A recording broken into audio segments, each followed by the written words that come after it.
Dear students, ಈ ದಿನದ ತರಗತಿಯಲ್ಲಿ ನಾವು 8ನೇ ತರಗತಿಯ ಸಮಾಜ ವಿಜ್ಞಾನ ಸೋಷಿಯಲ್ ಸೈನ್ಸ್ ವಿಷಯದ ಮೊದಲನೆಯ ಅಧ್ಯಾಯವಾದಂತಹ ಸೋರ್ಸಸ್ ಆಧಾರಗಳು ಎಂಬಂತಹ ಅಧ್ಯಾಯದ ಬಗ್ಗೆ ತಿಳಿದುಕೊಳ್ಳೋಣ. Dear students, in this chapter you learned first one is sources required to study history. Number 2, types of sources. Number 3, importance of archaeological sources. Number 4, importance of the inscriptions. Last one and finally, importance of oral sources in the history.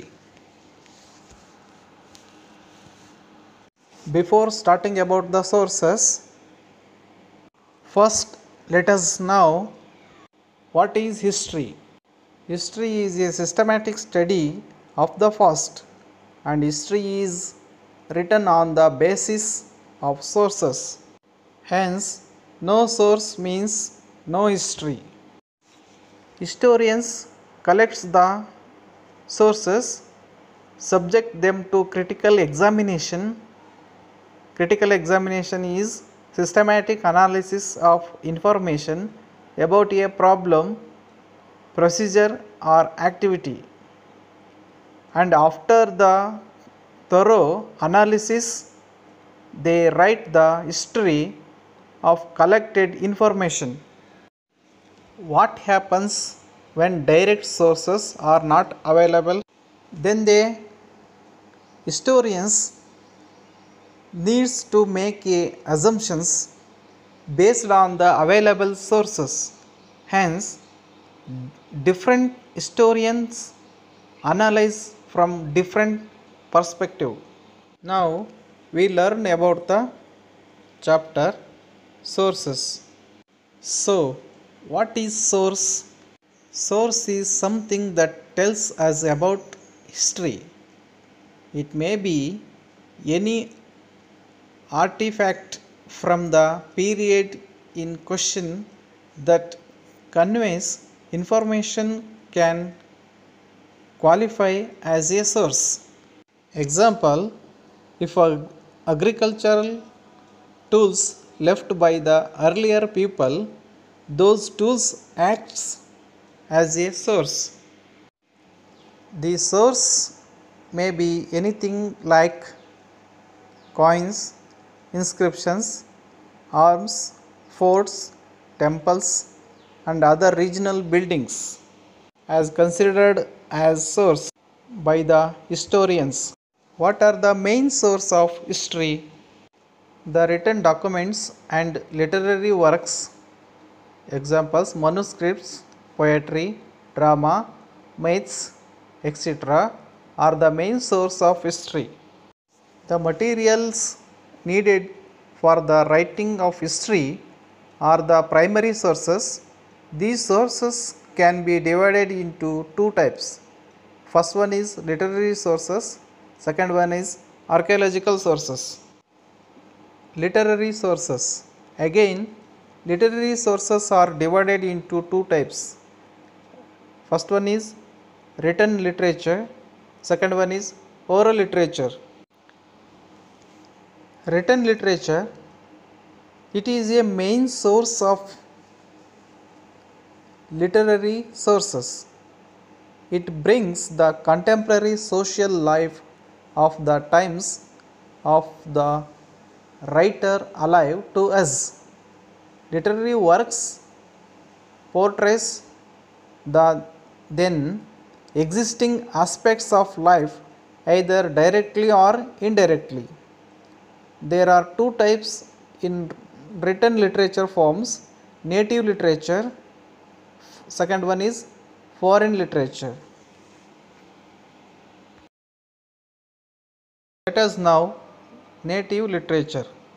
What is native literature? The literature created by Indians in native languages is called as the native literature.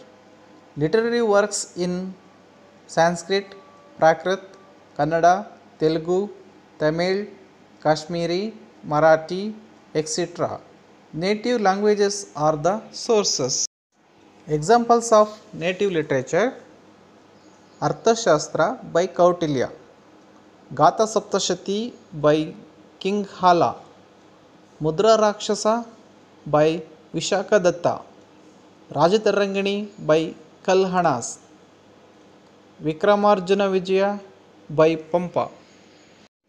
Foreign literature: these works also portray the contemporary social, political, economic, cultural, and administrative aspects are written by the foreigners who visited India as travelers, ambassadors, businessmen, officials, and missionaries have recorded their observations and experience in their works.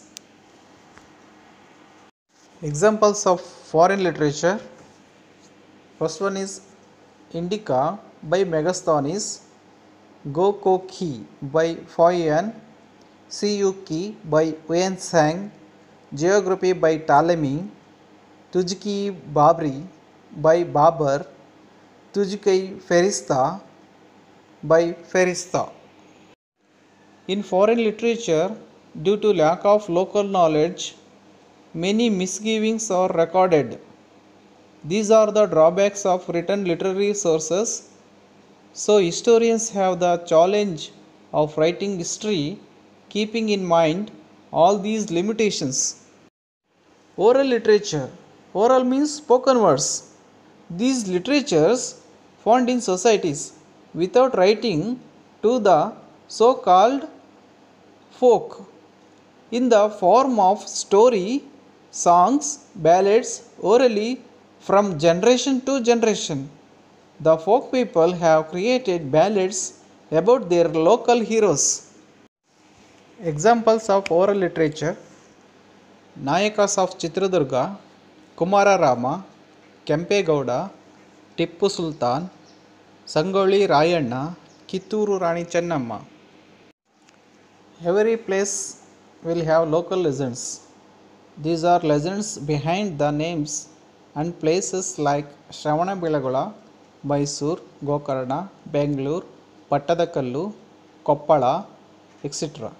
Similarly, every village and town have their own legends. Archaeological sources, and then second types of sources. What are archaeological sources? These sources are available not only on the surface of the earth but also hidden deep in the depths of the earth. Using scientific methods, hidden things are extracted, and this process is called as excavation. Example: Harappan civilization. Dayaram Sahani was the Indian archaeologist who supervised the excavation of this site. During excavation, ruins of buildings, inscriptions, coins, metal, bone pieces have been found. These found things were analyzed by using scientific methods to understand the history of those times. There are four types of archaeological sources.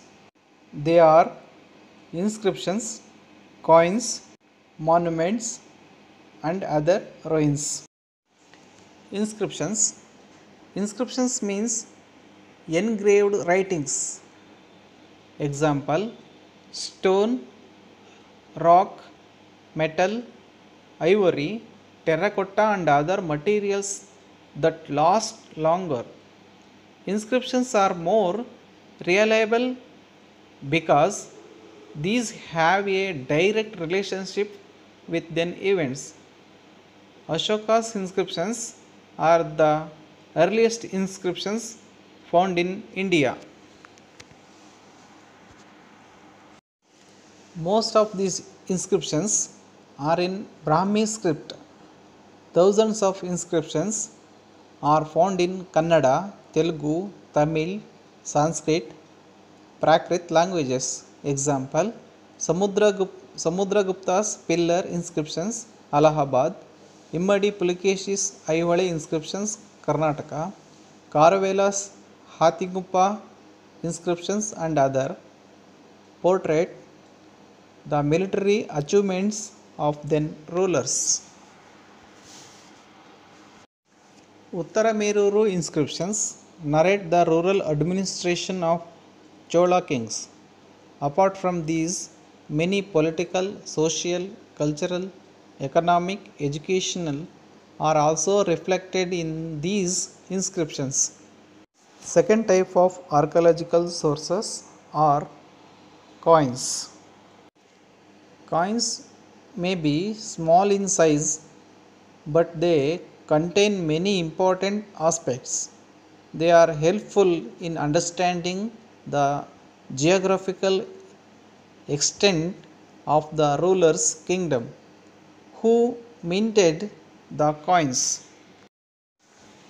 They also help us in knowing the language of administration, titles of kings, religion, economic conditions, and metal technology in vogue of the particular kingdom. Example: Samudragupta minted 7 different types of gold coins.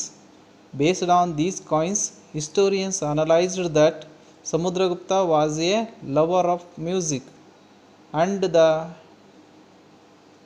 he had conducted Ashwamedha Yaga. Gautamiputra Shatakarni got the name of Nahapana. We came to know this as it was engraved on the coins. This supports the view that Gautamiputra had defeated Nahapana. Availability of the Roman coins in Bengaluru proves the fact that this region had trade link with Romans 2000 years back.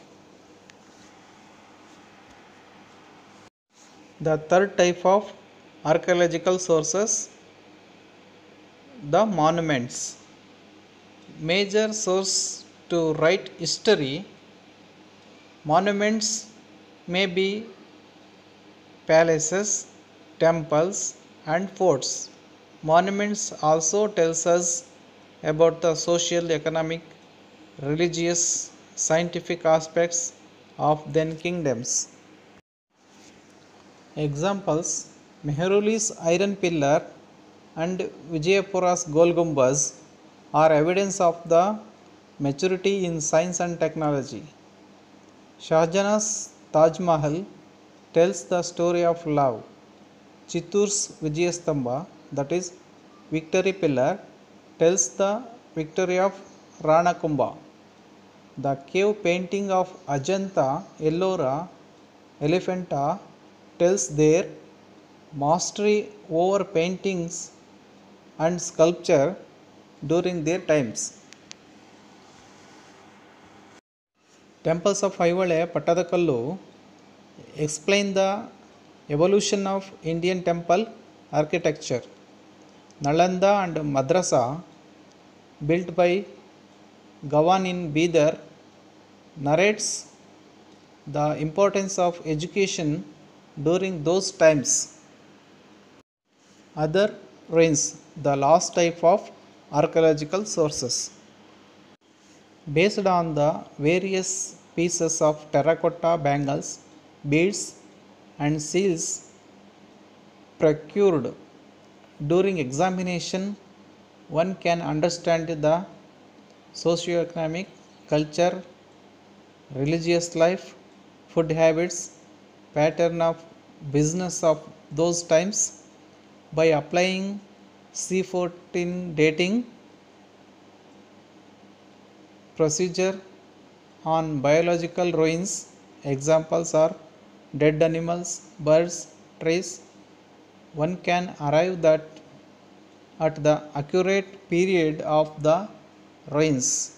Like this, the remains found at excavation tell many things that were lost over the period.